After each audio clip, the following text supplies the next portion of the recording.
आलस वह मृत सागर है जो सभी सद्गुणों को लीन लेता है। आलस मीठा होता है लेकिन इसका परिणाम बेरहम होते हैं। दोस्त, समय बचाने के लिए आपको आलस से बचना चाहिए।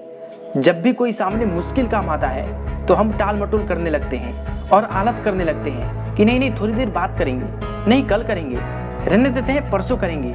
लेकिन टाल मटोल करने के अलावा भी आलस के कई कारण होते हैं। आलस का एक अहम कारण वह भी है जिसे हम अधिकांश लोग अनदेखा कर देते हैं, जरूरत से ज्यादा भोजन करना। जब आप आवश्यकता से अधिक भोजन करते हैं या ज्यादा तला भुना भोजन करते हैं तो आपकी बॉडी एनर्जी लेस तथा आपका कंसंट्रेशन पावर ब्रेक होने लगता है। आलस में आप ज्यादा गलतियां करते हैं और टाल मटोल करने जैसे काम निपटाने के चक्कर में रहते हैं। इससे आपके काम की गुणवत्ता पर बुरा असर पड़ता है। यदि आप शर्लॉक होम्स के दीवाने हैं तो आपको यह बात जल्दी समझ में आ जाएगी, क्योंकि जब शर्लॉक होम्स कोई जटिल समस्या सुलझाने में जुटता था तो खाना पीना छोड़ देता था।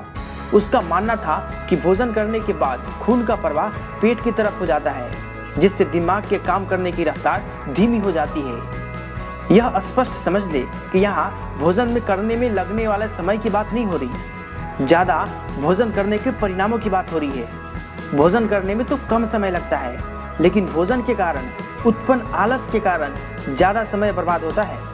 क्या आपने कभी देखा है कि दिन में खाना खाने के बाद विद्यार्थी को नींद के झोंक आने लगते हैं और रात को अगर डटकर खाना खा ले तो सीधे बिस्तर पर जाने की इच्छा होती है। आपने खुद महसूस किया होगा कि किसी विवाह समारोह में भोजन करने के बाद आपका पेट भारी लगता है और आप जल्दी जल्दी सो जाना चाहते हैं।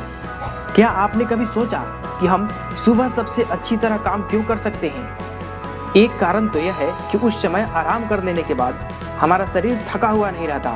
दूसरा कारण यह है कि सुबह ऑक्सीजन ज्यादा रहती है और तीसरा कारण यह है कि उस वक्त हमारा पेट खाली होता है। पेट खाली होने की वजह से हमारा दिमाग ज्यादा तेजी से चलता है, इसलिए हम एक ही बार में ज्यादा भोजन करने से बचना चाहिए ताकि हम पर आलस सवार ना हो।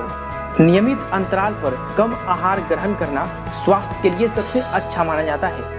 जब आप कम खाते हैं तो आपको आलस नहीं आता और आपकी ऊर्जा एवं एकाग्रता का स्तर बना रहता है। आलस के कारण इंसान अपने महत्वपूर्ण काम नहीं कर पाता है, इसलिए अपनी ऊर्जा के स्तर बनाए रखें और आलस नामक महारोग से बचें। तो डियर फ्रेंड्स, ये वीडियो आपको कैसा लगा नीचे कमेंट बॉक्स में कमेंट करके जरूर बताएं। धन्यवाद।